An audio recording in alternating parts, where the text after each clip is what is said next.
우리에게 행복은 주위에 사랑하는 사람들과 함께 어우러져 살아갈 때 우리가 행복을 느낀다고 합니다. 반대로 우리의 불행은 내 주위에 있는 사람들과 갈등을 겪고 그 사람들과 싸움, 분쟁을 가지고 살아갈 때 우리는 우리의 삶의 불행을 경험하게 됩니다. 그래서 우리는 누구나 이 갈등, 싸움을 피하며 살아가려고 하죠. 웬만하면 큰 소리 내지 않고 싸우지 않고 살아가려고 하지만 그럼에도 불구하고 우리는 어쩔 수 없이 누군가와는 때로는 갈등을 겪기도 하고 또한 싸움을 하면서 참 불행한 시간을 보낼 때도 있습니다. 또 믿음의 사람들에게는 사람과 사람 관계에 있어서의 어떤 갈등과 싸움뿐 아니라 다른 차원의 갈등, 싸움이 있죠. 그것은 우리가 믿는 하나님과 갈등을 겪을 때가 있습니다. 하나님과 내가 뜻이 맞지 않아서 참 답답하고 갈등이 있을 때가 있죠. 갈등까지 아니더라도 하나님은 내 마음하고 잘 안 맞지? 내 생각하고 그렇게 안 맞지? 라는 생각들, 경험들을 우리가 또 경험할 때가 있습니다. 그러니 그런 시간들을 많이 접하면 접할수록 우리 때로는 우리 신앙생활에 활기가 없는 거예요. 재미가 없는 거예요. 행복하지 않은 거예요. 반대 불행한 거예요. 신앙생활 하고 싶지 않을 때가 있는 거예요. 예배하고 싶지 않을 때가 우리한테도 있을 수 있습니다.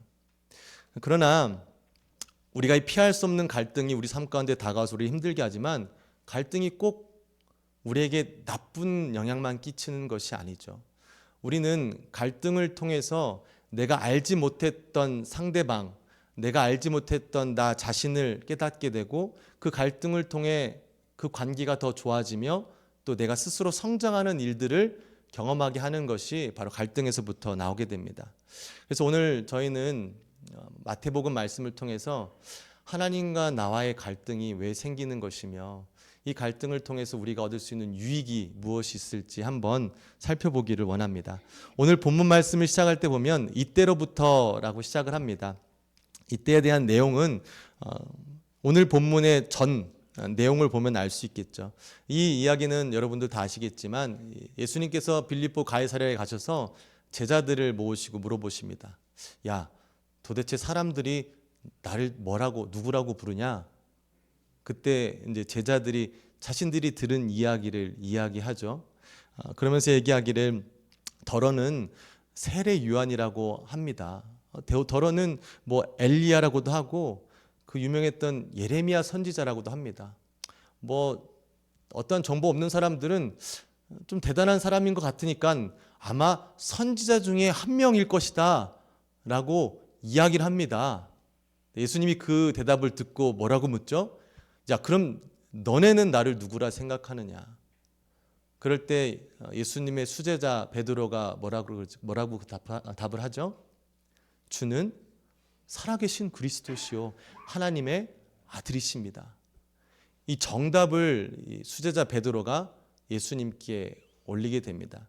근데 이 정답이 단순히 베드로의 고백을 위하여 이 순간, 이 시간이 기록됐기보다는 이 마태복음이란 책은 유대인들에게 쓰여진 책으로서 이 예수님께서 하나님의 아들이시고 하나님 나라의 왕이심을 그들에게 나타내 주기 위한 말씀인데요. 예수님께서 계속해서 당신의 사역을 통해서 내가 너희들이 기다리던 메시아다, 하나님의 아들이다라는 것을 계속 가르치시면서 그 사역의 마무리에 베드로의 입술을 통해서 그 예수님의 자신이 하나님의 아들이신 하나님 나라의 왕이심을 마지막으로 선포하고 결국 그 다음 스텝으로 넘어가는 이 과정이 오늘 본문의 시작입니다. 그래서 이때부터 예수님은 더 이상 하나님의 아들, 하늘나라의 왕으로서가 아니라 이제는 그 다음 스텝, 이 나라를 구하시기 위하여 모든 영혼들을 구원하시기 위하여 메시아로서 이 땅에서 해야 될 일, 하나님께로부터 받은 사명에 대해서 말씀을 하시는 것입니다. 그 사명이 무엇이죠? 21절 말씀에 이제 기록되어 있죠. 이때로부터 예수 그리스도께서 자기가 예루살렘에 올라가 장로들과 대제사장들과 서기관들에게 많은 고난을 받고 죽임을 당하고 제3일에 살아나야 할 것을 제자들에게 비로소 나타내시니, 모든 민족을 구원하시기 위해 하나님의 계획대로 메시아로서 이 땅에 오신 예수님은 사람들이 짊어지고 있는 그 무거운 죄의 짐을 대신 지시고 죽으시고, 죽음으로 끝나는 것이 아니라, 죽음으로 끝나면 그냥 한 의인이 죽었구나 라고 끝날 텐데, 그게 아니라 약속대로 죽으시고 사흘 만에 살아나시겠다는 부활의 약속까지 제자들에게 이야기를 해주고 계십니다. 특별히 병행구절인 같은 내용을 담고 있는 마가복음에서는 예수님께서 이 자신의 메시아로서의 사역을 가르치시다라는 단어를 쓰시는데요, 오늘의 마태복음은 나타내시다, to show라고 하는 거예요. to teach가 아니라 to show. 너무나도 확실하고 명백하게 제자들에게 말씀해 주시는 거예요. 나 이제부터는 너희들 온 민족을 살리기 위해서 메시아로서의 십자가의 죽음의 길을 걸어갈 것이다. 그리고 다시 부활할 것이다 라는 말씀을 명백하게 이야기해 주는 것이죠. 이때부터 예수님과 예수님의 제자들 간의 갈등이 시작됩니다. 예수님께서 명백하게 가르쳐 주신 그 말씀을 듣고 수제자 베드로는 충격을 받았다고 합니다. 큰 충격을 받고 몹시 당황하여서 거친 행동과 강한 어조로 예수님께 반응하였죠. 22절의 말씀을 우리말 성경으로 제가 읽어드리면요, 이렇게 쓰여 있습니다. 그러자 베드로는 예수를 붙들고 거칠게 소리 높였습니다. 주여, 절대로 안 됩니다. 그런 일이 죽게 일어나서는 절대로 안 됩니다. 영어로는 이렇게 표현했더라고요. And Peter took him aside and began to rebuke him. Took him aside. 예수님 일로 와보십시오. 나랑 얘기 좀 합시다. 도대체 지금 무슨 말을 하시는 겁니까? 내가 금방 고백하지 않았습니까? 예수님은 하나님의 아들이시고 구원자이신 그리스도인데 무슨 말도 안 되는 패배자의 삶을 지금 우리한테 설명하고 있습니까? 말도 안 되는 일 하지 마십시오라고 베드로가 자신의 스승인 예수님을 혼내고 있다고 성경은 표현하고 있습니다. 방금 전에 베드로는 예수님께 칭찬받은 제자였어요. 옳은 답을 해서 예수님께서 그를 반석이라 얘기하시며 너의 위에 교회를 세우시겠다. 너의 그 믿음 위에 내가 교회를 세우겠다라는 칭찬을 받은 자였습니다. 그런데 예수님의 가르치심, 그 짧은 가르치심에 바로 베드로가 변하여서 이제는 예수님을 혼내고 있는 사람으로 표현되고 있습니다. 베드로가 화낸 이유는 분명하죠. 자신이 기대했던 예수님, 메시아, 나를 구원해 줄 사람이 내 기대와는 다른 말을 하고 있는 거예요.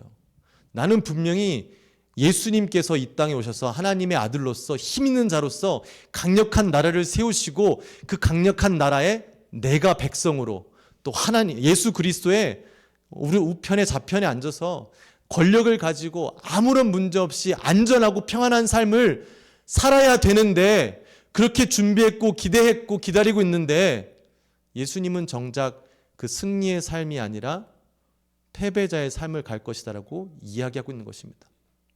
근데 차라리 예수님하고 베드로하고 상관이 없으면 베드로도 뭐 그래라 너는 그렇게 해라 할 수 있지만 그게 아니죠.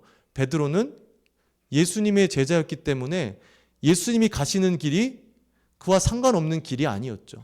예수님이 가신 길을 자기도 어쩔 수 없이 따라가야 된다는 생각, 나도 패배자의 길, 조롱받고 욕먹고 비난받고 그 죽음으로 가야 될 거라는 그 예수님의 이야기가 내 기대와는 너무나 다른 일이었죠. 그래서 예수님과 갈등을 갖게 되고 예수님을 꾸짖기까지 하는 일을 베드로가 하게 됩니다. 이것이 우리 모두가 예수님을 믿게 되면서 갖게 될 갈등 아닌가요? 누가 예수님 믿으면서 세상에 나가서 조롱받고 욕먹고 비난당하기를 원해서 예수님 믿는 사람 계신가요? 그렇지 않죠. 우리는 그냥 일반적으로 예수님을 믿으면 다 잘 되겠지. 어려운 일이 있어도 예수님이 치료해 주시겠지. 해결해 주시겠지. 물론 그런 일이 있으시죠. 그럴 때가 있죠. 그러나 다 그렇지 않죠. 제가 참 어제 부끄러운 일이 있었는데 성도님하고 통화를 하는데 기도를 해달라고 하시는 거예요. 좀 몸도 안 좋으시고 허리가 아프신데 기도를 해달라서 같이 이제 전화로 기도하고 전화를 맞추고 어제 저녁 때쯤 아니죠 엊그저께 그러고 어제 아침에 일어나서 이제 움직이는데 제 허리가 아픈 거예요. 아니 뭐지? 나 지금 다른 분의 그 아픔을 회복해달라 기도하는데 왜 내 허리는 아프지? 우리가 기도한다고 예수님 믿는다고 다 잘 되지 않아요. 예수님 믿어도 힘들고 예수님 믿어도 가난한 사람 있고 조롱받기도 하고 어려운 일 겪죠. 근데 우리의 기대가 예수님 믿으면 다 잘 돼야 돼. 뭐든지 다 해결돼야 돼. 라는 헛된 기대가 내 안에 자리 잡으면 그때부터는 우리도 베드로와 같이 계속해서 예수님을 믿으면서도 예수님과 갈등을 겪는 거예요. 싸우는 거예요. 화가 나는 거예요. 아니 도대체 왜 내가 하나님 믿는데 예수님 믿는데 내 삶이 이럽니까? 도와준다면서요. 왜 안 도와줍니까? 라는 생각으로 하나님께 예수님께 항변하는 신앙생활을 우리도 할 수 있게 됩니다.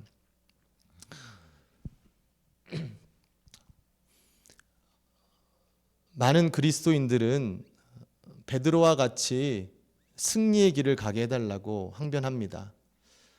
주변은 신경 쓰지도 않습니다. 나만 잘 되면 됩니다. 우리만 잘 되면 됩니다. 라는 기도로 자기 중심적인 신앙생활을 하게 되죠. 이런 생각으로 예수님과 갈등을 겪으며 항변하는 베드로에게 예수님께서 뭐라 하시죠? 사탄아, 내 뒤로 물러가라. 이 말씀이 조금 오래전으로 더 넘어가면 예수님께서 세례 요한을 통해서 세례를 받으시고 광야에 내몰리셔서 사탄으로부터 유혹, 시험을 당하실 때 마지막에 사단이 그러죠. 나를 경배해라. 그럼 내가 이 세상의 모든 것을 너에게 주겠다. 그때 예수님이 어떻게 말씀하시죠? 사단아, 물러가라. 결국 베드로가 가진 생각, 그 생각이 사단이 가진 생각, 그 사탄의 생각이 무엇이죠? 나만 잘 되면 돼. 나의 승리를 위해서라면, 나의 성공을 위해서라면 누군가는 짓밟힐 수 있고 누군가는 패할 수 있어. 나는 그 이기적인 생각이 사단의 생각이라고 예수님께서는 베드로에게 꾸짖고 계십니다. 우리는 이런 사단이 주는 마음으로 하나님과 갈등을 겪으며 혼란스럽고 답답하며 행복하지 않은 신앙생활을 할 때가 있습니다. 이 갈등이 제3자로 보면 건강하지 않죠. 참 좋지 않을 수 있죠. 그러나 이 갈등을 통해서 우리가 얻을 수 있는 분명한 유익이 있습니다. 그 유익은 그 갈등을 통해 분명하게 하나님의 생각과 나의 생각, 하나님의 일과 사람의 일을 구분할 수 있는 관점이 생기게 됩니다. 저는 결혼을 하면서 생각했던 일들이 많이 있지만 제일 하고 싶지 않았고 피하고 싶었던 게 갈등을 갖지 않았으면 좋겠다라는 게 제 바람이었습니다.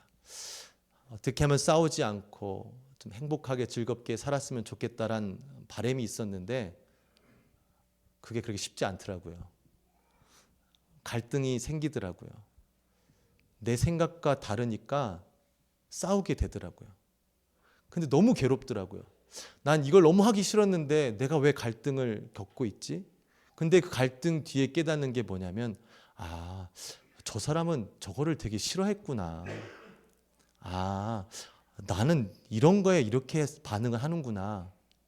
전에는 내가 인지하지 못했던 것을 그 갈등을 통해 깨닫게 되고 그 관계가 더 성숙해지며 서로가 서로를 알 수 있는 기회가 되더라고요.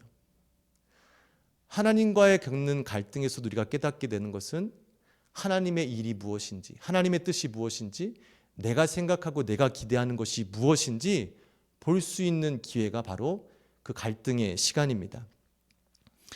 우리는 예수님을 믿으면 평안해지겠지라는 기대도 있죠. 근데 어찌 보면 더 그렇지 않아요. 예수님 믿으면 평안하신가요?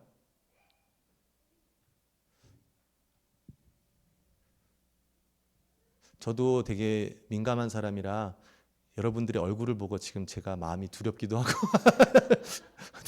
네, 어떤 반응이 있어야 되는데 아무도 반응이 없어서. 예수님 믿으니까 평안하신가요?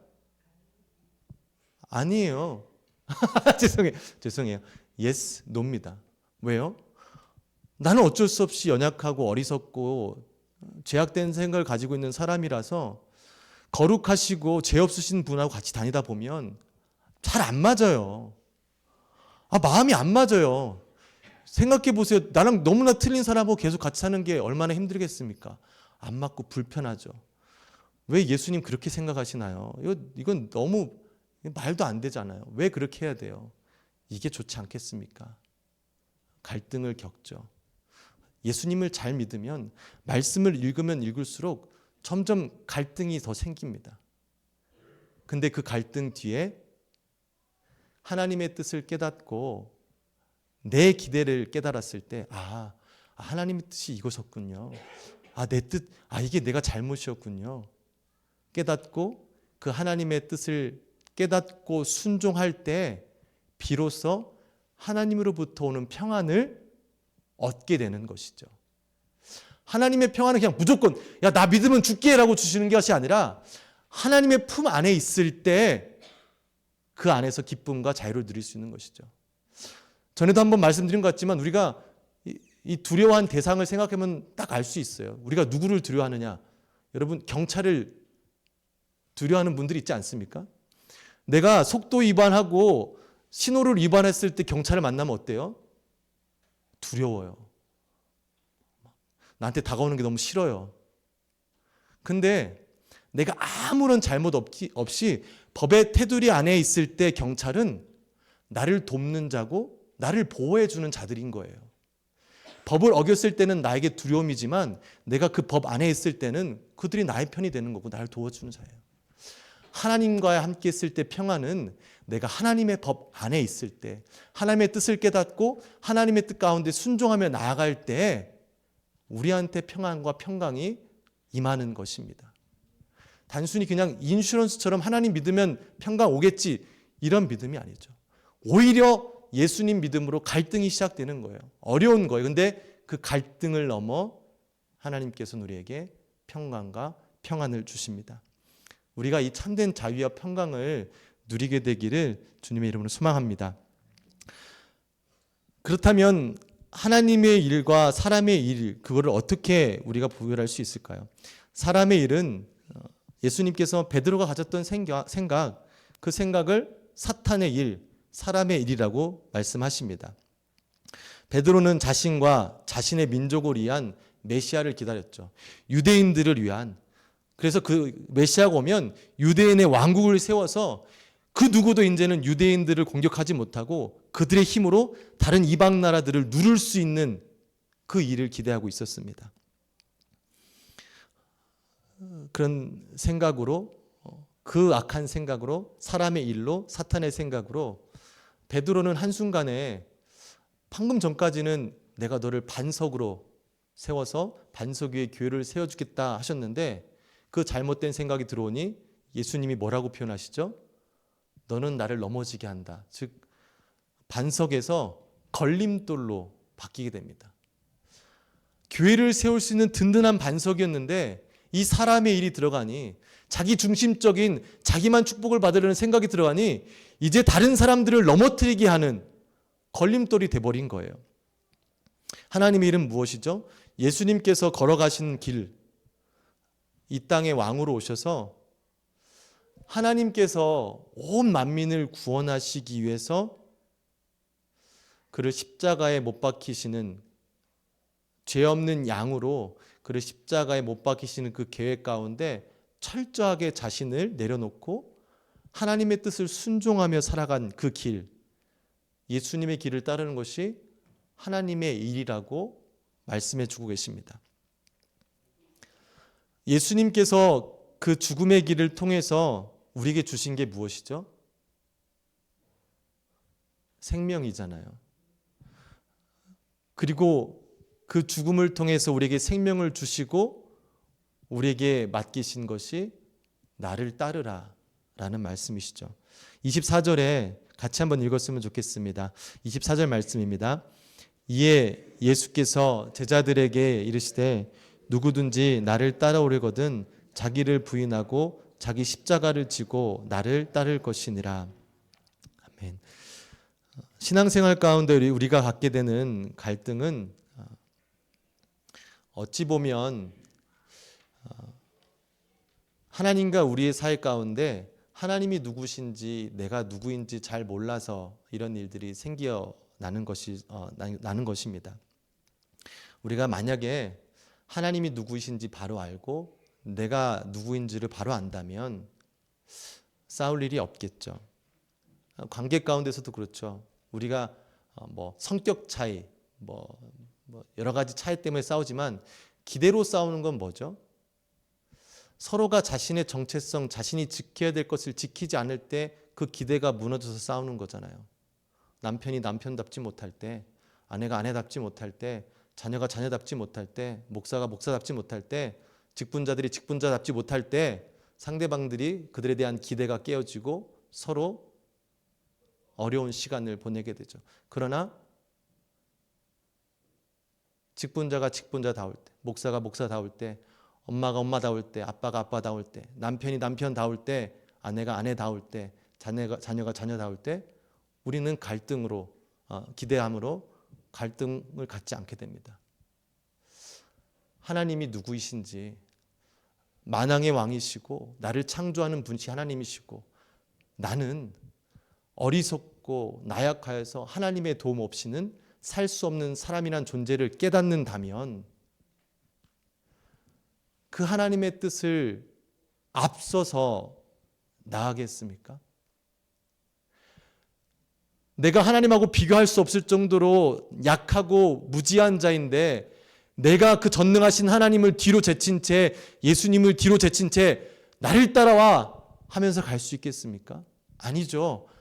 내 정체성을 안다면 하나님 먼저 가주세요. 내 앞에 가주세요. 나의 선한 목자가 되주셔서 나를 선한 길로 푸른 목장으로 인도하시는 예수님, 나보다 먼저 앞서 가십시오 할 텐데 우린 그 정체성을 잃어보니까 예수님 잠깐 뒤로 가십시오. Get behind me. 내가 먼저 가겠습니다. 라고 우리는 자꾸 잘못된 스스로의 정체성을 가지고 예수님과 갈등을 겪게 되는 것입니다. 예수님께서는 그렇게 어리석게 선한 목자 되신 예수님을 제껴놓고 먼저 가려고 하는 그 어리석은 베드로, 그 제자들, 또 지금 우리들에게 말씀하시죠. You get behind me. 네가 내 뒤로 물러나라. 내 뒤에서 나를 따르라. 내가 너를 선한 길로 인도해 줄 테니 나를 따르라고 말씀하십니다. 오늘 본문 말씀에 보면 하나님의 일을 생각하지 아니하고 사람의 일을 생각하는도다라고 하면서 꾸짖으십니다. 여기서 생각이라는 단어가 단순히 어떠한 상황 가운데 어떠한 것이 유익할까라는 선택의 생각이 아니라 어떠한 성품을 품고 살아가다의 단어입니다. 그때그때마다 나의 유익함을 결정하는 것이 아니라 나는 예수님을 따르기로 결정했어.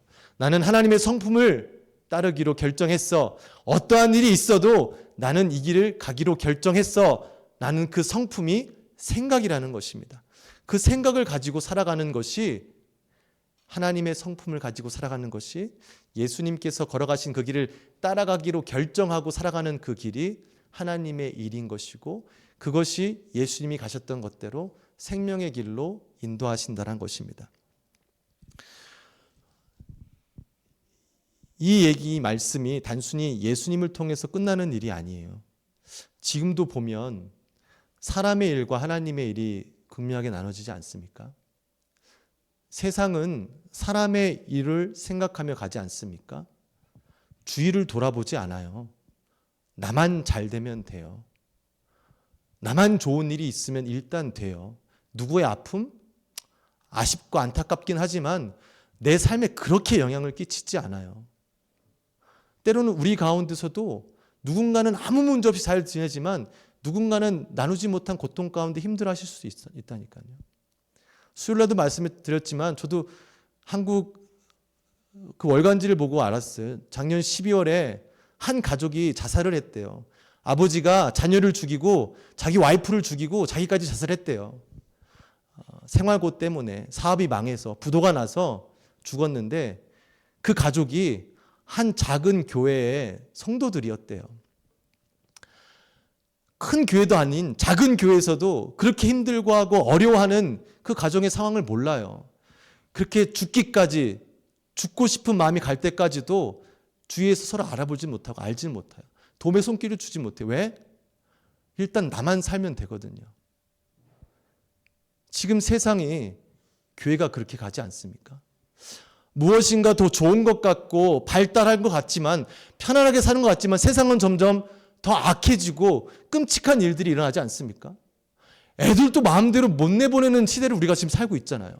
세상은 점점 발전하면서도 불구하고. 이게 사람의 일을 생각하고 살아가는 세상이 겪게 되는 일들입니다. 반대로 하나님의 일을 생각하는 나의 나의 헌신과 나의 섬김으로 누군가를 살리는 거예요. 내가 조금 힘들지만 내 헌신으로 누군가를 살리는 거예요. 여러분 가족 중에 잘나고 잘생기고 막 멋있고 잘 나가는 가족의 일원이 있어요. 그런데 자기 유익만 챙기는 가족 일원이 있다고 생각해 보세요. 얼마나 꼴불견이겠습니까? 여러분 남편이 세상에서는 잘 나가고 멋진, 돈도 많이 벌고 너무 좋은데 집에 보면 자기 생각만 하는 거예요. 자기 편한 것, 자기 원하는 것 해야 되고. 그러면 그 가정이 편하겠습니까? 그 사람의 일을 생각하는 사람을 통해서 가정이 힘들어지죠. 어렵죠. 그런데 한 사람이 하나님의 일을 생각함으로 내가 헌신하고 내가 섬겨서 가족을 섬기는 일이 생기면 어떻죠? 그 가정이 살아나는 것이죠. 행복한 것이죠. 하나님의 일을 생각하는 사람들에 의해서 그 가정이 살아나는 것입니다. 지금 우리의 가정도 결국 그런 일이 있기 때문에 유지되는 것 아닙니까? 누군가의 헌신이, 누군가의 섬김이 있기 때문에 그 가정이 유지되는 거예요. 그 사람이 더 이상 헌신하지 않고 섬기지 않으면 더 이상 그 가정은 존재할 수가 없어요. 교회 또한 그렇습니다. 저희 교회 좋죠? 저희 교회 좋잖아요. 저희 교회 싫다는 분 저한테 아무도 얘기한 적이 없어요. 다 좋다고 말씀하세요. 왜 좋으세요? 뭐가 좋으세요? 제가 생각할 때는요, 저희 교회가 이 세상에서 좋아봐 얼마나 좋겠냐마는, 그래도 우리가 좋아하면서 생각할 수 있는 교회는 이 교회 안에 숨어서 헌신하고 섬기는 사람들이 있기 때문에 그렇지 않습니까? 예배를 위해서 PPT를 하고 방송을 하고 찬양팀을 준비하고 누군가는 통역을 하고 교사로 섬기고 청소를 하고 고장난 걸 고치고, 여러 사람들이 곳곳에서 숨은 곳에서 교회를 섬기고 헌신하는 분들이 있기 때문에 이 공동체가 이렇게 유지되고 진행되는 것 아니겠습니까? 다 자기 생각만 해보세요. 내가 이 교회에서 유익을 얻고 나 편하자고 생각하는 사람들만 모인다고 생각해 보세요. 얼마나 끔찍하겠습니까? 교회는 어떤 능력 있고 똑똑하고 바른 말 하시는 분 분명히 필요하죠. 근데 교회가 건강해지는, 교회가 생명 있는, 교회가 좋은 교회가 될 수 있는 기반은 바로 헌신하는 사람들, 하나님의 일을 생각하고 그 하나님의 일대로 살아가는 그 헌신자들이 있기 때문에 교회가 건강하게 설 수 있는 것입니다. 그래서 교회는, 저는 비판적인 말이 반드시 있어야 되고 믿는 사람이지만 너무 바른 말만 하는 분들이 많으면 교회는 어려워요. 교회는 섬기는 자들, 헌신하는 자들, 하나님의 일을 생각하는 자들이 모일 때 하나님께서 이 교회를 건강하고 아름답게 세워주시라 믿습니다. 같이 하나님의 일을 좀 생각했으면 좋겠습니다. 죄송하지만 저에게도 얘기하는 거예요. 그냥 교회를 통해서 내가 유익을 얻겠다, 내가 원하는 것을 얻겠다, 내가 그냥 예배드리고 하겠다. 이것은 어찌 보면 사람의 일을 생각하는 신앙생활일 수 있습니다. 죄송해요. 혹시 내가 그냥 신앙생활 하시는 분들한테 나한테 얘기하는 거 아니야? 그게 아니라 저도 이 말씀이 하시는 말씀이 그런 거예요.